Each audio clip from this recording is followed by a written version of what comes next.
भोपाल सुर दर्पण musical group Bhopal द्वारा साइसन संगीत शिक्षाशाला भोपाल की प्रस्तुति तुम मुझे यूं भुला न पाओगे परिकल्पना एवं प्रस्तुतिकरण, जिसमें मुख्य अतिथि के रूप में हरिओम जटिया, विशेष अतिथि राजेश मिश्रा, मंच संचालन राजीव देवगन, प्रदीप गुप्ता, सुनील सैनी, मनोज श्रीवास्तव, यथार्थ शर्मा, संदीप दुबे, प्रदीप शर्मा, सुनील तेलंग, रीता बोथे, सविता गुप्ता, सुनीता श्रीवास्तव, सपना, वादक कलाकार मेहरुद्दीन, अजहर, रेहान, रवि, ध्वनि जेएमडी साउथ, श्री राजेश मिश्रा, विशेष सहयोग बहुत वर्मिक, Tara galaxy enterprises, star health and LIC insurance company limited. जब एडवोकेट प्रदीप शर्मा ने पल पल दिल के पास तुम रहती हो यह गाना गाया तो पूरा हॉल तालियों की गड़गड़ाहट से गूंज उठा।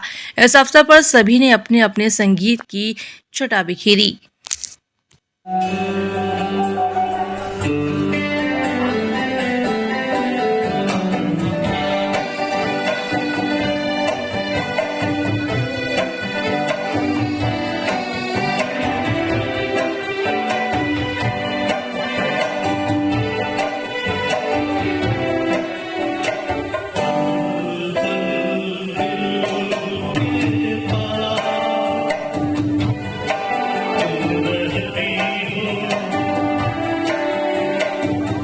तो मैं द्वारा बड़ा अच्छा आयोजन किया और नई नई जो प्रतिभा इनको हमने आज तक जितने भी कार्यक्रम किए हैं उसमें सब नई प्रतिभाओं को ही सामने लेके आ रहे हैं और कोशिश करते हैं कि आयोजन अच्छा करें और जितना आप सफल होते हैं वो सब गुणीजनों के आशीर्वाद से मिलता है, फल मिलता है। और हम चाह रहे हैं कि गृहिणियां जितनी भी हैं और उनको हम थोड़ा ज्यादा प्रेफरेंस देना चाह रहे हैं कि वो लोग, मतलब मेल सिंगर तो कहीं भी चले जाते हैं पर आजकल जो ट्रेंड चल रहा है वो भी, तो हम उससे अलग हटके करना चाह रहे थे। हालांकि हम सब लोग मिलके ही कार्यक्रम को करते हैं, तो हम उससे अलग हटके ये कि अच्छे कलाकार हों, लिमिटेड कलाकार हों। अभी जैसे हमारे सिर्फ 11 लोग हम लोग गा रहे हैं, मात्र 11 लोग हैं हम लोग, ये हमारा परिवार। और ये 11 लोग मेरे ख्याल से 3-4 साल से हम लोग कंटिन्यूस 11-12 लोग रहते हैं परमानेंट। तो जी दर्पण द्वारा बड़ा अच्छा आयोजन किया है, तुम मुझे भुला ना पाओ। जी हाँ, ये बात आप सही कह रहे हो। और जैसा अभी जटिया साहब ने बताया कि कोई भी कार्यक्रम जो है वो छोटा या बड़ा नहीं होता, तो ये वास्तविकता यही है कि कोई छोटा बड़ा कार्यक्रम कोई नहीं होता। हर कार्यक्रम होता है। जो कार्यक्रम मन से किया जाए, दिल से किया जाए और लोगों को मजा आ जाए, भले ही उसमें श्रोता 2 बैठे हों लेकिन उनको मजा आ गया तो समझ लो कार्यक्रम सफल है। और आपके मतलब पंडाल में 10,000 आदमी बैठा है और कार्यक्रम बोर है तो उसका क्या औचित्य। तो कोई छोटा बड़ा कुछ नहीं होता, सब अच्छा रहता है। और मैं समझता हूँ कि मैं संचालक भी रहा कल्चर में, सेक्रेटरी भी रहा कल्चर का।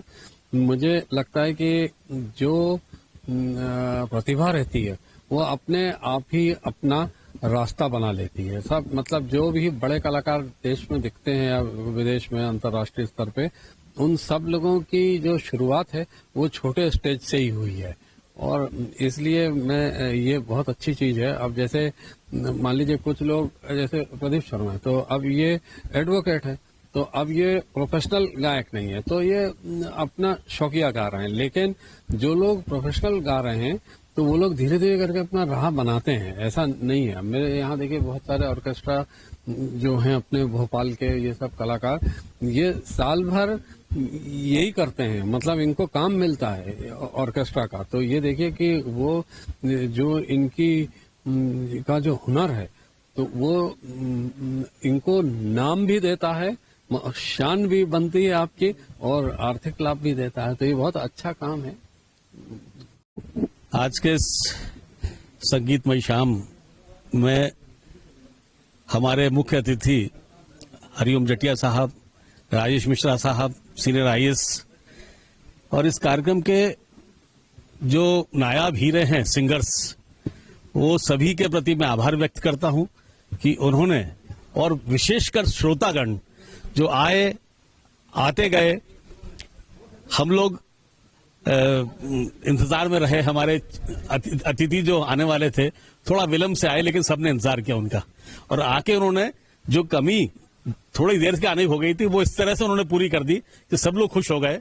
हम उनके प्रति बहुत बहुत आभार व्यक्त करते हैं। बहुत बहुत धन्यवाद संदीप भाई आपका, तेलंग साहब आपका, और हमारी दोनों भाभियों का जो प्रेरणा है इन दोनों के लिए, और उनसे प्रेरित होकर हम लोग ये कार्यक्रम कर पाते हैं।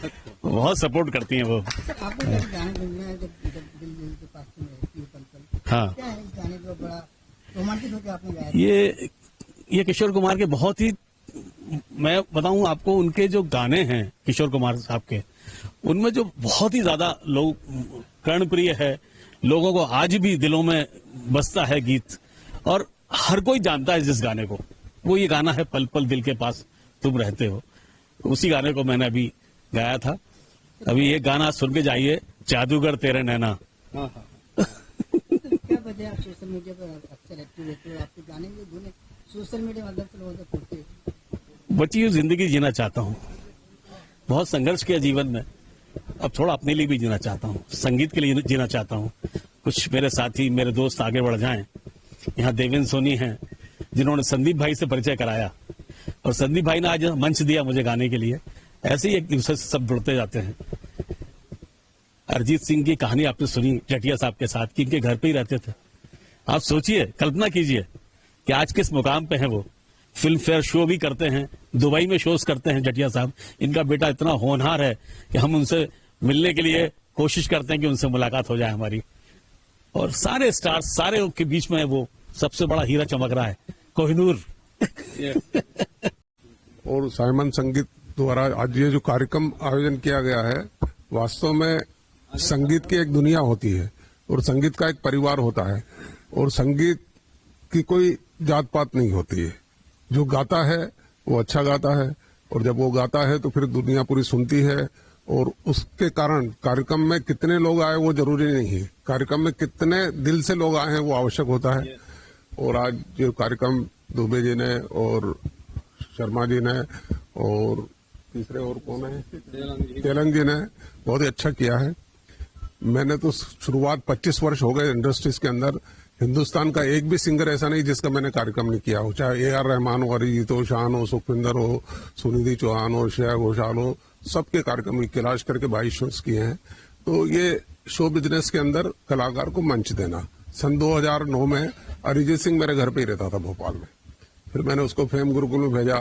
फिर पता चला कि वो जीत के नहीं आया, तो इसी भोपाल में उसके 3-3 हजार रुपए में न जाने कितने शो हुए, शायद आप लोगों को पता नहीं, अरिजीत सिंह पे।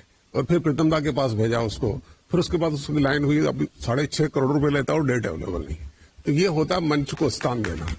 तो कलाकार तो होते ही हैं, लेकिन उनको स्थान देना बहुत जरूरी होता है। तो सिंगर कभी भी कोई भी उभर के आ सकता है। अभी शीता विश्वकर्मा जबलपुर की आई, अभी मैंने तिरंगा सॉन्ग निकाला था पूरा, और शान के साथ में मध्य प्रदेश के 4 कलाकार ने गाया, तो गवर्नर और सीएम साहब ने उसको रिलीज किया था। तो मैं नए कलाकारों को मौका देता रहता हूं, और कोई भी कलाकार होता है, किसी तरह की कोई आवश्यकता होती है। और हर कार्यक्रम में मैंने प्रदीप जी को कह रखा है कि कभी भी किसी तरह की आर्थिक सहयोग हो, लगभग यहाँ जितने भी कार्यक्रम होते हैं कहीं न कहीं छोटा मोटा में सहयोग करता ही हो, क्योंकि ये पुराने कला को जीवित रखना ये कोई छोटी मोटी बात नहीं है। आप लोग जो इतने पुराने लोग हो और दिल से करते हो कार्यक्रम, तो ये संगीत का आनंद लेते हैं, और इस प्रकार से ऐसे कार्यक्रम होते रहना चाहिए। और आज मेरे को बुलाया, बहुत बहुत धन्यवाद आप सबको। संगीत होता है, ना कोई पुराना होता ना नया होता है। आज का भी संगीत वही आनंद देता है, और पहले का भी संगीत उतना ही आनंद देता है। पुराने गाने सुनेंगे तो भी उतना आनंद आएगा, और नए वाला भी देखो, आपके तो कोल्ड प्ले आ रहा है। अभी मेरा बेटा जो है वर्ल्ड के सारे बड़े शोज कर रहा है, दिलजात दोसा, इसके शो मैंने 2 साल पहले 10-12 लाख रुपए में किए थे। आज 150 करोड़ का शो हाउसफुल होता है, चाहे जयपुर हो चाहे दिल्ली हो।